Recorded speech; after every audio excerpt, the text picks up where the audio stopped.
républicains, et Jules Ferry, mais beaucoup d'autres, ne voient justement aucune contradiction entre leur adhésion, comme on lit aujourd'hui, aux valeurs de la République, au fait de défendre cette République dans l'Hexagone, et les représentations qui sont les leurs et qui sont effectivement des représentations qui reposent sur une conception hiérarchisée du genre humain. Que nous sommes là en présence, aussi singulier que l'expression puisse paraître, d'un véritable racisme républicain. Et à double titre, si je puis dire, ou à de multiples titres. D'une part, parce que ce racisme républicain a été théorisé par une partie des élites savantes, universitaires et académiques de la Troisième République, et d'autre part, parce que, encore une fois, ceux-là ne voient pas du tout de contradiction entre le principe républicain qu'ils professent en métropole et les dispositions discriminatoires et racistes qu'ils imposent aux indigènes dans l'ensemble des territoires de l'Empire. Bonjour et bienvenue sur Misane TV. Nous accueillons aujourd'hui Olivier Lecourt-Grandmaison pour la sortie de son dernier ouvrage intitulé La fabrique du roman national républicain, publié aux éditions Amsterdam. Bonjour Olivier Lecourt-Grandmaison. Bonjour. Vous êtes enseignant en sciences politiques et philosophie à l'université Paris-Saclay. Par ailleurs, l'auteur de nombreux ouvrages, dont Ennemi mortel, représentation de l'islam et politique musulmane en France chez La Découverte. Pour revenir donc à votre dernier ouvrage, quand on parle de roman national républicain, de quoi parle-t-on exactement ? Alors, en ce qui concerne l'expression roman national républicain, vise l'ensemble des textes, des discours, élaborés par les élites politiques de la Troisième République tout d'abord, consistant à brosser de la France un tableau absolument remarquable, l'objectif étant de faire croire, dans un contexte très particulier, j'imagine, sur lequel on reviendra, que la France, en dépit de la défaite devant les armées prussiennes en 1870, est et demeure un très grand pays que les contemporains, les fondateurs et les dirigeants de la Troisième République dans un premier temps, placent au plus haut de la hiérarchie civilisationnelle, culturelle, en raison d'un passé réputé très prestigieux et d'un présent dont ils ne doutent pas qu'il le sera de nouveau, en raison des qualités remarquables qui sont imputées à la France en matière de tradition libérale, d'universalisme, et bien sûr aussi relativement à ce qui est pensé par ses contemporains comme la supériorité de sa civilisation et de sa culture. Alors, pouvez-vous nous expliquer comment ce roman national républicain s'est construit dans le contexte de la Troisième République marquée par la défaite de 1871, la Commune de Paris et les révoltes en Algérie ? Alors tout d'abord, en effet, ce roman national républicain est pensé comme une narration, si je puis dire, compensatoire, destinée à effacer d'une part ce qui est un traumatisme majeur pour les fondateurs et premiers dirigeants de la Troisième République, à savoir la défaite des armées françaises devant les armées prussiennes. Et le second traumatisme est un traumatisme intérieur, particulièrement grave lui aussi, et pensé comme tel par les contemporains, à savoir la Commune de Paris, qui réactive de façon très spectaculaire le spectre de la sociale, c'est-à-dire à l'époque le spectre de la Révolution, qui n'est pas du tout un spectre évanescent et lointain, mais au contraire un spectre bien présent. Et l'objectif poursuivi par celles et ceux qui participent à l'élaboration du roman national républicain est d'une part d'inscrire la défaite devant les armées prussiennes dans un long continuum historique qui permet d'en minorer les effets immédiats, et d'autre part de chercher par la construction de ce roman national républicain à reconstituer véritablement un corps national politique, social et symbolique, par l'intégration des classes pauvres et dangereuses qui sont pensées comme dangereuses pour toute une série de raisons qui leur sont imputées, pour des raisons politiques, pour des raisons sociales, pour des raisons morales. Et l'un des objectifs de ce roman national républicain est de travailler, et les contemporains le disent en ces termes, à la civilisation de ces classes pauvres, à leur moralisation et à leur véritable intégration dans la nation, ce qui n'était pas perçu ainsi jusqu'à présent. Comment la Troisième République à l'époque a-t-elle essayé de former des élites et une classe moyenne pour soutenir ce récit ? Alors, l'un des objectifs poursuivis est là sur le plan institutionnel, des élites qui participe à la construction de la Troisième République, c'est, en s'appuyant d'ailleurs sur le modèle allemand, une rénovation et en fait la construction très rapide d'universités en France et d'une école, l'école libre des sciences politiques, dont la fonction en effet est de fournir de nouvelles élites politiques, administratives et juridiques à cette République naissante. L'objectif de ces élites qui doivent être produites par les universités et l'école libre des sciences politiques n'est pas seulement de diriger la France, la République, son administration et ses institutions, mais aussi de diriger sur le plan politique, civilisationnel et moral les classes pauvres et dangereuses auxquelles je faisais référence, puisque il s'agit en effet, avec l'octroi du suffrage universel, masculin faut-il le préciser, d'éduquer les nouveaux citoyens aux nouveaux droits politiques qui sont désormais les leurs, et c'est une obsession des dirigeants de la Troisième République de faire en sorte que les membres des classes pauvres troquent enfin le fusil pour le bulletin de vote, et cela suppose une nouvelle socialisation politique, une nouvelle acculturation politique, et cela passe entre autres par l'institution scolaire, dont il faut rappeler que son objectif n'est pas seulement de viser les élèves, mais à travers les élèves de chercher à atteindre leurs parents, et ce faisant de faire en sorte que ce roman national républicain, cette civilisation, cette moralisation des mœurs, atteigne le plus grand nombre de celles et ceux qui résident en France, et notamment les hommes, puisque ceux-là sont destinés en effet à être des citoyens français. Quels héros, personnages ou symboles ont été mobilisés pour nourrir l'imaginaire républicain? Alors, ce roman national républicain prospère en effet sur une narration apologétique de l'histoire de France, et prospère également sur la mobilisation d'un certain nombre de grandes figures qui vont être très rapidement intégrées à ce que j'appelle le panthéon national républicain. On y retrouve l'essentiel de ce qui aujourd'hui constitue d'une certaine façon encore ce panthéon national républicain. On y retrouve, c'est au début en tout cas la seule femme, Jeanne d'Arc, en tant qu'elle est réputée incarner la résistance au-delà de la défaite et être l'incarnation du courage, du sacrifice, et être l'incarnation du caractère des Français. On y retrouve Colbert, et on y retrouve évidemment Napoléon, et toute une série de figures à la fois philosophiques et littéraires, Descartes, Montesquieu, Jean-Jacques Rousseau, de grands écrivains qui sont supposés incarner la grandeur à la fois philosophique et littéraire de la France, et témoigner là d'une singularité nationale par rapport à d'autres pays, dans la mesure où, sur le plan à la fois politique et symbolique, l'accent est souvent beaucoup mis, non pas seulement sur les réalisations à la fois économiques, militaires, coloniales de la France, mais au fond sur ce supplément d'âme philosophique et littéraire qui est supposé témoigner là d'une sorte de précédence française par rapport à nombre d'autres pays européens notamment. Quelles figures intellectuelles d'autre part du XIXe siècle et du début du XXe siècle ont contribué à construire donc ce roman national républicain? Alors, d'une façon générale, on retrouve l'ensemble des élites politiques, universitaires et académiques de la Troisième République.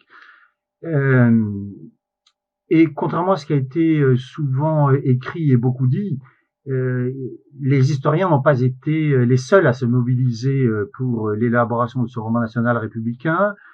On trouve des géographes, un géographe qui aujourd'hui n'est plus connu mais qui à l'époque est très important, qui s'appelle Onésime Reclus, à qui l'on doit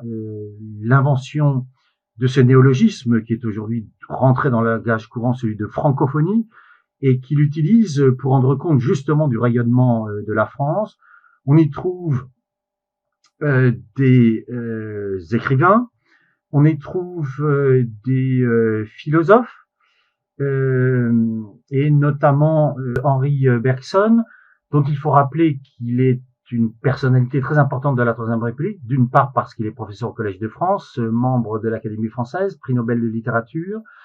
et qui, faute de pouvoir participer à la Première Guerre mondiale en raison de son âge, décide d'investir le champ philosophique et d'écrire un article qui va être très abondamment diffusé, qui est une réécriture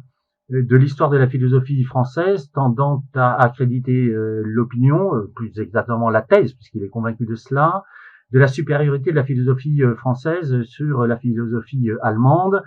laquelle philosophie allemande est pensée comme, au fond, pour le dire en ces termes, une sorte de sous-produit de la philosophie française, dont les figures remarquables sont évidemment pour Henri Bergson, Descartes et Rousseau notamment, et tous les philosophes de la seconde moitié du 19e. Ernest Renan participe d'une façon certaine, là aussi, à l'écriture du roman national républicain, dans la mesure où il est effectivement pensé comme l'un des fondateurs de la conception nationale française, et où, plus spécifiquement, Ernest Renan a contribué à influencer de façon très significative ses contemporains et les premiers dirigeants de la Troisième République, notamment sur un plan très important, qui est la question coloniale, dans la mesure où Ernest Renan écrit plus exactement ceci, qu'une nation qui ne colonise pas est vouée au socialisme. Et l'on voit comment, pour Renan et pour nombre de ses contemporains, la question coloniale est très intriquée et mêlée à la question sociale. Pour le dire en d'autres termes, il pense que la construction de l'Empire, la mise en place de colonies de peuplement, contribuera en partie à la résolution de la question sociale et à l'intégration des classes pauvres et dangereuses. C'est le cas également de Victor Hugo, qui, dans un discours célèbre prononcé à l'occasion de la célébration de l'abolition de l'esclavage en présence de Victor Schœlcher, prononce un discours célèbre qui s'appelle sur l'Afrique, qui est consacré à la colonisation de l'Afrique, et qui lui aussi estime que l'Afrique n'est à personne, et que les Européens et la France en particulier peuvent donc coloniser ce continent, et il déclare ceci: ce sera l'occasion, c'est là que commence la citation, de transformer les prolétaires, en propriétaires. Et l'on voit là aussi comment, pour Victor Hugo, la construction de l'Empire doit effectivement participer de façon très concrète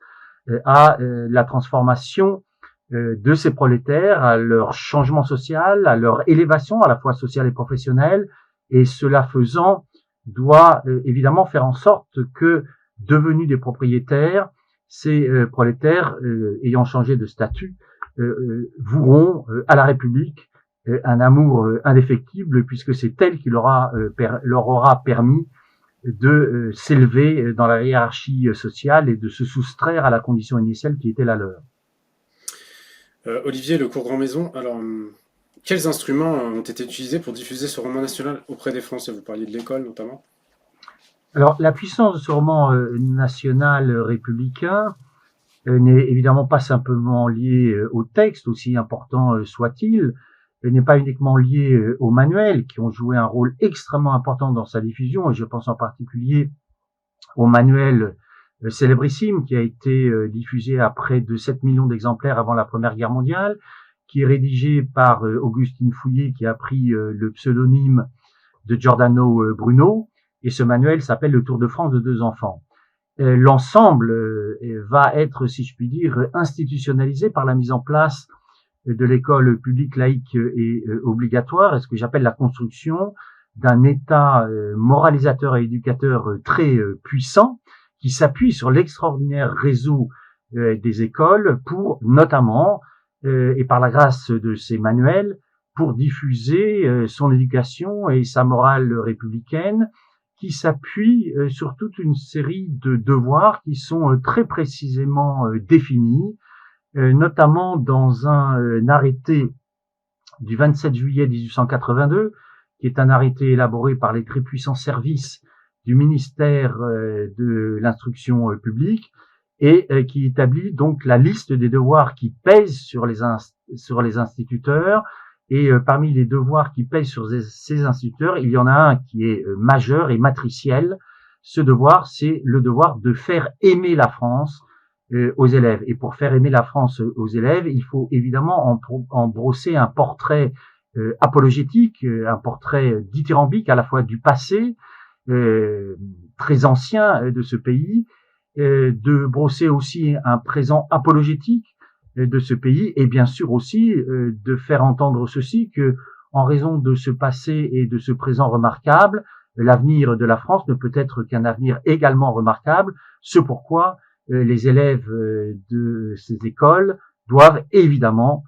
aimer cette patrie. Et la métaphore est très souvent utilisée, le parallèle est très souvent utilisé. L'amour dû à la patrie est présenté comme l'équivalent de l'amour dû à la mère. Et donc, c'est un devoir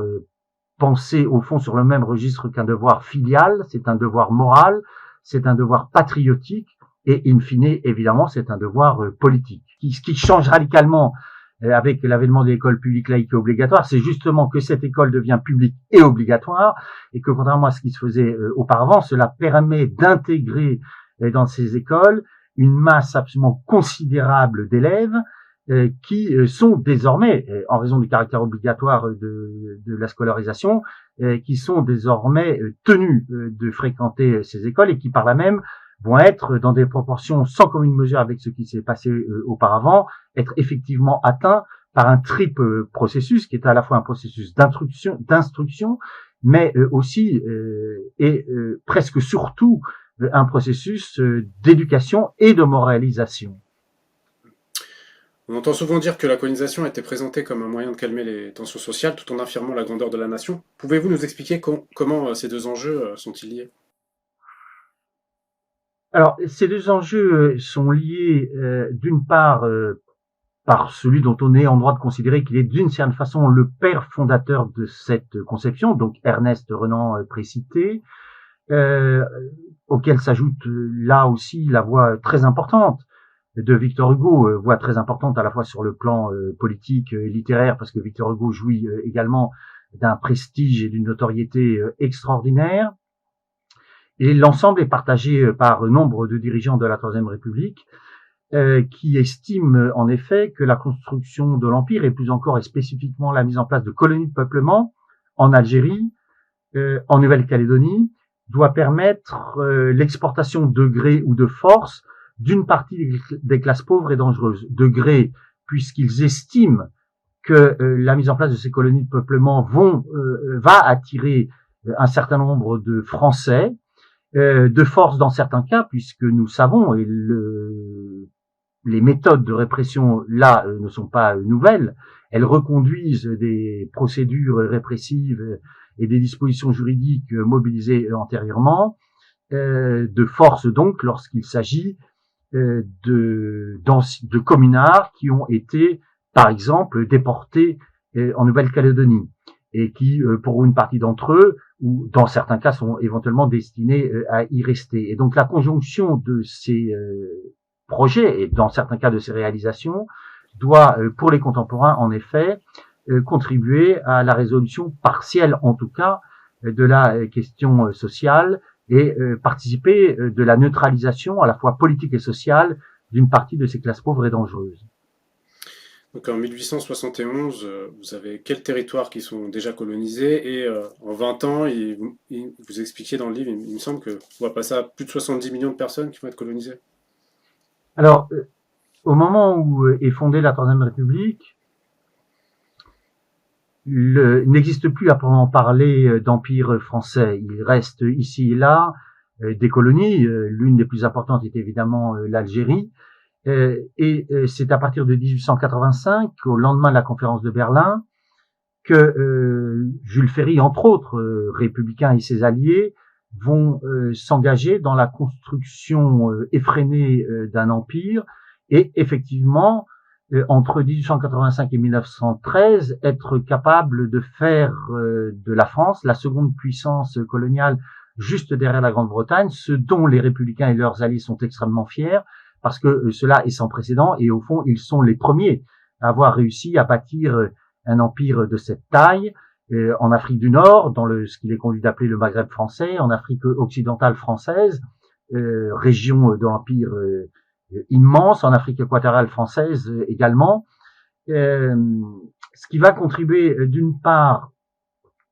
à rétablir la France comme grande puissance coloniale, et l'objectif de ces dirigeants en rétablissant la France comme grande puissance coloniale est évidemment de rétablir la France comme grande puissance européenne et mondiale, afin qu'elle ait une voix, selon l'expression consacrée, une voix forte dans le concert des nations. Et plus spécifiquement, et parce que c'est un objectif qui est là aussi, il a encore une obsession des dirigeants de la Troisième République. Il s'agit, pour le dire en ces termes, par ce détour colonial, qui n'en est pas vraiment un en fait, de préparer la France à pouvoir un jour, même si la date est évidemment imprédictible, préparer la France à affronter l'Allemagne pour rétablir l'intégrité de la métropole, c'est-à-dire récupérer l'Alsace et la Lorraine, considérés comme des territoires français indûment annexés par l'Allemagne. Comment concilier donc l'universalisme républicain concernant la liberté, les droits, le soutien aux opprimés, avec les violences et la domination de l'empire colonial? Alors, la conciliation est une conciliation mythologique, dans la mesure où la colonisation, et cela fait partie de ce que j'appelle l'exceptionnalisme français, la colonisation a été en partie menée, ou en tout cas pas menée, légitimée par la thèse ou la pseudo-thèse selon laquelle la caractéristique de la colonisation française, à la différence des colonisations britanniques et espagnoles réputées brutales et reposées sur l'exploitation et l'oppression particulièrement importante des populations indigènes, comme on le dit à l'époque. La particularité pour Jules Ferry et ceux qui le soutiennent de la colonisation française est d'être prétendument animée par un souci de civilisation et d'élévation des indigènes. C'est le principe qui va permettre à la fois d'articuler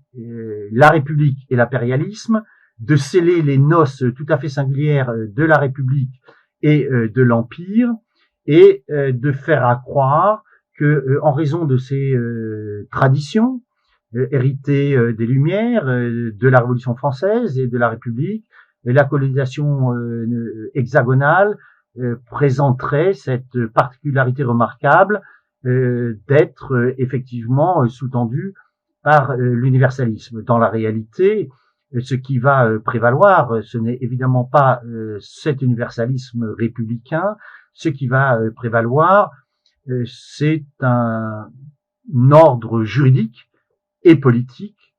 fondé sur une conception hiérarchisée du genre humain qui va s'appliquer aux indigènes, lesquels ne vont pas être soumis à des dispositions et à un ordre républicain, mais vont être soumis à un ordre colonial qui est un ordre d'exception et un État colonial qui est de la même nature, dans la mesure où ces indigènes sont, c'est la règle, il y a quelques exceptions, ces indigènes sont en effet privés des droits et libertés démocratiques élémentaires, pas de droit de vote, pas de liberté de la presse, pas de liberté d'association, pas de liberté d'organisation, pas de liberté de circulation dans certains cas, à quoi s'ajoute toute une série de dispositions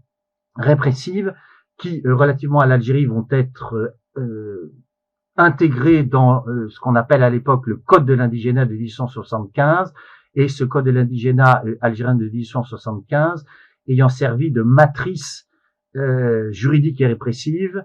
à partir de laquelle vont être élaborés les autres codes de l'indigénat appliqués en Afrique équatoriale, en Afrique occidentale française, en Nouvelle-Calédonie et pendant un court moment en Indochine et à Madagascar. Je citerai à ce titre donc Jules Ferry, qui était responsable sous la Troisième République. Il y a pour les races supérieures un droit parce qu'il y a un devoir pour elles. Elles ont le devoir de civiliser les races inférieures. Comment les acteurs politiques et intellectuels de cette époque étaient-ils conscients de cette contradiction et comment la géraient-ils? Alors, il faut se débarrasser de cette idée selon laquelle il s'agirait pour les contemporains d'une contradiction. Dans la mesure où les républicains, et Jules Ferry, mais beaucoup d'autres, ne voient justement aucune contradiction entre leur adhésion, comme on lit aujourd'hui, aux valeurs de la République, au fait de défendre cette République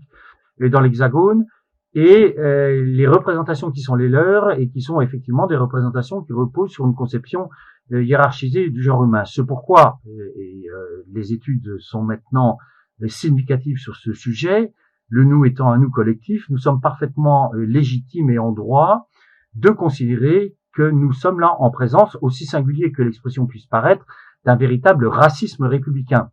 Et à double titre, si je puis dire, ou à de multiples titres. D'une part, parce que ce racisme républicain a été théorisé par une partie des élites savantes, universitaires et académiques de la Troisième République, et d'autre part parce que, encore une fois, cela ne voit pas du tout de contradiction entre le principe républicain qu'ils professent en métropole et les dispositions discriminatoires et racistes qu'ils imposent aux indigènes dans l'ensemble des territoires de l'Empire. Dans quelle mesure l'école républicaine a-t-elle influencé les Français dans leur perception de ces populations colonisées? Alors, le rôle qu'a joué l'école républicaine dans la diffusion des représentations racistes et dans la diffusion de ce racisme républicain est très important. Et on peut, alors en partie le mesurer lorsqu'on étudie de façon assez précise différents manuels d'instruction publique. Et je pense notamment au manuel d'Augustine Fouillé, Le voyage en France de 2 enfants, qu'elle publie sous le nom de Giordano Bruno, puisqu'il y a effectivement des passages très clairs qui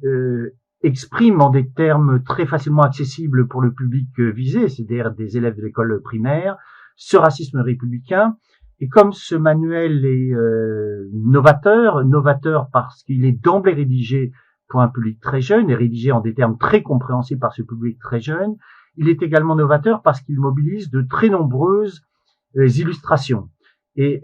relativement à cette conception hiérarchisée du genre humain, ce passage est illustré par une frise, comme on le dit pendant longtemps et comme on le dit déjà à l'époque, et cette frise débute par le portrait d'un homme blanc, symbole de la supériorité de la race blanche, et il est suivi par le portrait de différents membres et représentants des races inférieures. On y trouve un Indien, mais un Indien des États-Unis. On y trouve la représentation d'un Arabe, et on y trouve évidemment aussi la représentation d'un Noir, qui est lui réputé incarner les races qui se trouvent au plus bas de la hiérarchie du genre humain, dans la mesure où à l'époque le noir est la véritable incarnation du sauvage. Donc si je comprends bien, les êtres humains à l'époque ne sont pas égaux pour les populations européennes? Non, dans les représentations qui ont été forgées par les élites savantes de la Troisième République, en effet, il est d'évidence pour eux que l'humanité n'est pas une humanité composée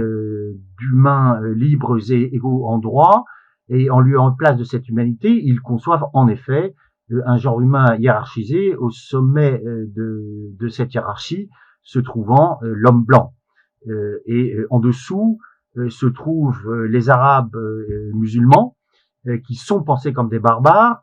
en raison des caractéristiques ethno-raciales et des caractéristiques religieuses qui leur sont imputées, dans la mesure où la conjonction de ces caractéristiques ethno-raciales et religieuses qui leur sont imputées font des Arabes musulmans des barbares, c'est-à-dire des ennemis qui font peser sur l'ordre colonial et plus tard en métropole même une menace existentielle, ce qui évidemment légitime toute une série de dispositions discriminatoires à leur encontre, parce qu'ils sont perçus comme extrêmement dangereux sur le plan civilisationnel, sur le plan culturel, sur le plan religieux et sur le plan moral. N'est-ce pas contradictoire avec ce que prenait la révolution de 1789, qui voulait abroger les inégalités entre les citoyens et les habitants du pays? Alors, abroger les inégalités entre les citoyens, oui, mais vous avez raison de dire entre les citoyens et entre certains citoyens, c'est-à-dire ou plus exactement abroger les privilèges, mais rappelez que relativement aux colonies d'une part et relativement à l'esclavage, cette abolition de l'esclavage qui n'intervient, faut-il le rappeler, qu'en 1794, est une abolition qui sanctionne en droit ce qui a été aboli par les esclaves eux-mêmes, dans la mesure où ces esclaves, lassés des atermoiements réitérés de l'Assemblée constituante d'abord et de la Convention ensuite, ont, en s'appuyant sur les principes de la Déclaration des droits de l'homme et citoyens de 1789, et en s'appuyant sur un droit naturel qu'on oublie trop souvent, c'est-à-dire le droit de résistance à l'oppression, ont, sur le constat très simple qui était le leur, qui était que leur condition d'esclave était contraire avec les principes, ont décidé de s'insurger pour arracher à la France révolutionnaire leur liberté et leur émancipation, cette liberté et cette émancipation que la France révolutionnaire tardait par trop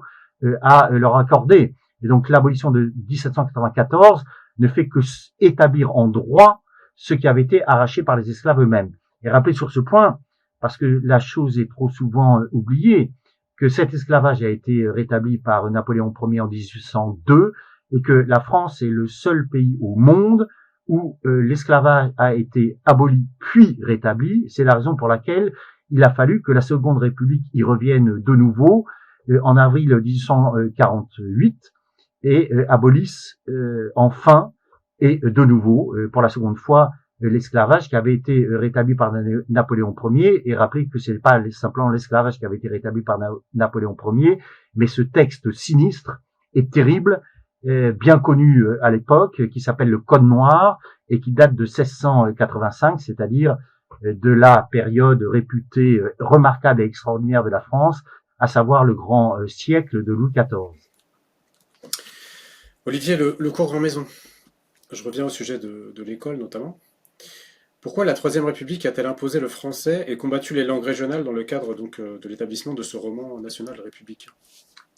Alors, dans le cadre de la reconstitution ou de la constitution d'un véritable corps national, uni par l'amour de la patrie, la question de la langue est effectivement une question pensée par les hommes de la Troisième République comme très importante, et il s'appuie pour cela, entre autres aussi, sur des rapports révolutionnaires bien connus. Je pense notamment au rapport de Barère et au rapport plus connu encore de l'abbé Grégoire, l'un et l'autre établissant une sorte, d'une part, de hiérarchie des langues européennes en l'occurrence, et plaçant le français au sommet des langues européennes, et l'un et l'autre établissant une sorte de corrélation entre le français, des patois et des langues régionales. Le français étant perçu comme la langue des Lumières, la langue de la Révolution, et dans ce cadre-là, les hommes de la Troisième République vont en effet accorder une importance très importante à la nationalisation du français, dont il faut rappeler qu'au début de la Troisième République, le français n'est pas du tout une langue nationale, n'est pas encore une langue nationale. Il y a encore 5 langues, je ne compte même pas les patois, parlées en France, et l'un des objectifs poursuivis par l'école publique laïque et obligatoire va être la nationalisation effective et terriblement autoritaire du français par la proscription, en effet, de toutes les autres langues existant sur le territoire national et par la proscription des patois. L'objectif par cette nationalisation autoritaire du français étant de contribuer à l'édification d'un corps national qui sera d'autant plus soudé, d'autant plus uni, qu'il parlera désormais une seule et unique langue, le français, pensé comme la langue des Lumières, pensé comme une langue supérieure et pensé comme une langue qui doit, là encore une fois, réunir les Français dans une même, parlant une même langue et partageant par la même aussi des mêmes représentations, partageant un même imaginaire national et un même roman national républicain. Pour revenir donc à notre actualité aujourd'hui, donc depuis quelques années en France, on entend parler de valeurs de la République. Comment comprenez-vous cette expression et quelle est sa fonction politique? Ces valeurs changent-elles selon les époques ou les dirigeants qui les invoquent? Alors, on assiste effectivement depuis plusieurs années, et de longues années maintenant, à ce qu'il est conduit d'appeler le retour en grâce des valeurs républicaines, dans un contexte marqué, me semble-t-il, par la diffusion de plus en plus importante de thèses déclinistes qui tentent à faire croire que la France est menacée d'involutions à la fois économiques, sociales et politiques très importantes. Alors menacée par des évolutions internationales, un bouleversement des rapports de force à l'échelle internationale, mais aussi menacée d'involutions significatives en raison de la présence en France de ce qu'il faut bien appeler des nouvelles classes pauvres et dangereuses qui sont incarnées, hélas, par les jeunes racisés des quartiers populaires et les populations racisées de ces quartiers populaires, qui sont les uns et les autres pensés comme faisant peser sur la République, sur ses institutions et sur ses valeurs, donc des menaces significatives. Ces menaces ont d'abord été incarnées par cette accusation de communautarisme, c'est-à-dire cette imputation, cette incrimination imputée aux mêmes, tendant à faire accroire l'opinion selon laquelle elles s'organisent en communauté, rétive aux valeurs républicaines, rétive aux principes républicains. Cette incrimination a en partie disparu parce qu'une autre incrimination infiniment plus grave a été forgée. Cette incrimination, c'est celle de séparatisme, donc il faut rappeler qu'elle a été forgée par l'ancien ministre de l'Intérieur, Gérald Darmanin, et on est en droit de penser que cette incrimination est évidemment la conséquence politico-juridique de cette construction de l'autre et des populations, des quartiers populaires, cette incarnation de l'autre comme faisant peser des menaces particulièrement graves sur la République. Et pour conjurer ces menaces particulièrement graves supposées peser sur la République, Gérald Darmanin et ceux qui l'ont soutenu, et évidemment cela implique que l'ensemble du gouvernement et les chefs de l'État, ont donc forgé cette incrimination de séparatisme, destinée pour eux à conjurer ces menaces. Et rappelez que sitôt cette loi adoptée, cette incrimination a eu des conséquences particulièrement graves au regard des droits et libertés démocratiques fondamentales, notamment en matière de liberté d'association, puisque les premières associations frappées par la grâce, entre guillemets, de cette loi séparatiste, et d'une part le CCIF, le collectif contre l'islamophobie en France, qui a été dissous, alors même que aucun des dirigeants du CCIF n'avait jamais été condamné pour propos antisémites ou propos incitant à la haine raciale, lors même, faut-il l'ajouter aussi, parce que c'est très important, que les rapports du CCIF ont été utilisés par le Défenseur des droits en France, par la Commission nationale consultative des droits de l'homme, par des organismes de défense des droits humains de l'Union européenne et par le Comité des droits de l'homme de l'ONU. C'est dire combien ces rapports étaient précieux pour celles et ceux qui, en France, au sein de l'Union européenne et au niveau de l'ONU, entendaient défendre les droits humains et s'appuyer sur des rapports substantiels permettant de documenter les discriminations subies par les musulmans et les musulmanes. Et rappelez qu'à la suite de cette dissolution, a été frappé également de dissolution le collectif contre le racisme et l'islamophobie. Et il n'était pas besoin d'être très grand clair pour comprendre que cette loi liberticide et d'exception allait à un moment donné ou à un autre être utilisée contre des associations autres, et ça a été le cas à l'occasion des mobilisations de Sainte-Soline, où Gérald Darmanin, très inventif en matière là aussi d'incrimination, a forgé cette incrimination stupéfiante d'éco-terrorisme, ce qui a évidemment, de son point de vue et du point de vue du gouvernement, justifié la procédure engagée en dissolution contre l'association Les Soulèvements de la Terre, qui n'a pas abouti parce qu'un arrêt du Conseil d'État y a mis un terme, mais ne soyons pas aveugles à ceci, qu'il s'agit là de précédents politico-juridiques extrêmement importants et extrêmement graves qui pourront servir à l'avenir pour dissoudre des très nombreuses associations dès lors qu'elles seront stigmatisées comme présentant un risque majeur pour la République. Oui, je rappellerai donc une maison d'édition musulmane a été dissoute, Nawa Édition. Vous avez des maisons d'édition dont on a gelé les avoirs de leurs responsables, Sarrazin, Ribat, et ainsi de suite. Pour revenir donc à ma question, aujourd'hui vous parliez donc de Gérald Darmanin, ancien ministre de l'Intérieur et de la Justice. Dans votre livre, vous évoquez monsieur, donc le président de la République Emmanuel Macron. Ces personnalités publiques, qu'entendent-elles par valeurs de la République dans leur discours? Quelles sont ces valeurs de la République selon ces personnalités-là? Alors, les valeurs de la République, sur le fond, ces valeurs de la République sont celles qui ont, d'une façon ou d'une autre, toujours été mises en avant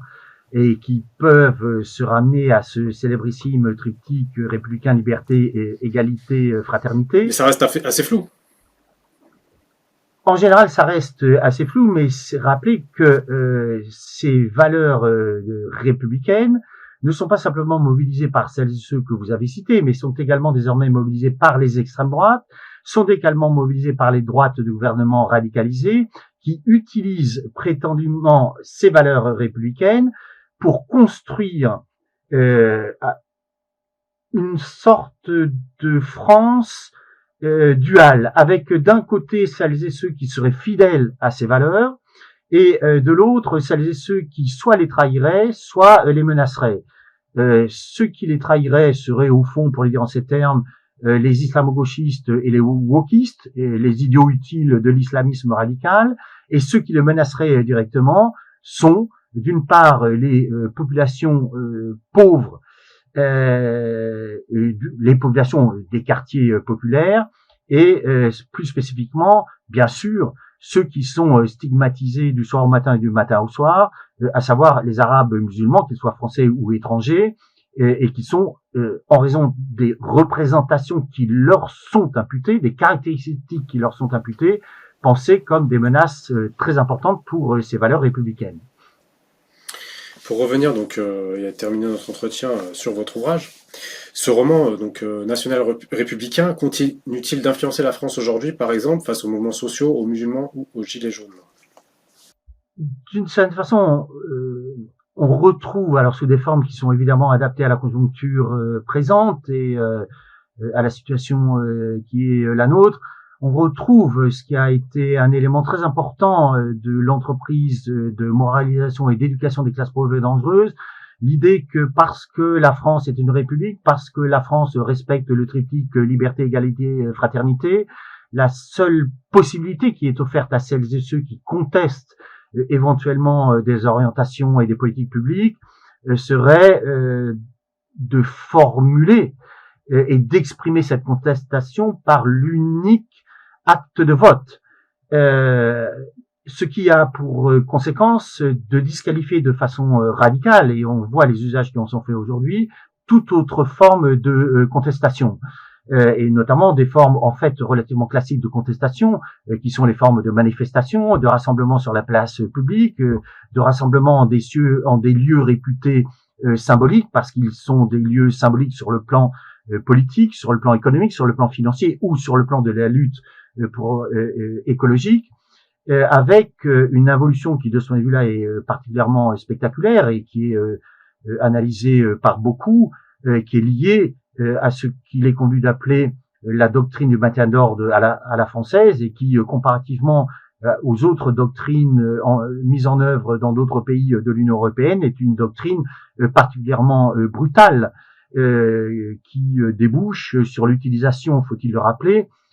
n'en déplaise à ceux qui disent que ce n'est pas le cas, et je pense en particulier à Gérald Darmanin, l'utilisation d'armes de guerre, puisque nous savons que dans le Code de sécurité intérieure, les désormais célèbres LBD et grenades de désencerclement sont en effet qualifiées d'armes de guerre. Et maintenant, les choses sont bien établies. Nous savons que ces méthodes particulièrement brutales de maintien de l'ordre ont d'abord été et avant tout été expérimentées dans les quartiers populaires, auprès, si j'ose dire, ou sur les populations racisées de ces quartiers populaires, notamment à l'occasion des révoltes de 2005 et plus tardivement, avant que d'être généralisées et employées contre les mouvements sociaux, notamment les gilets jaunes, ce qui témoigne là aussi, là encore, de l'extension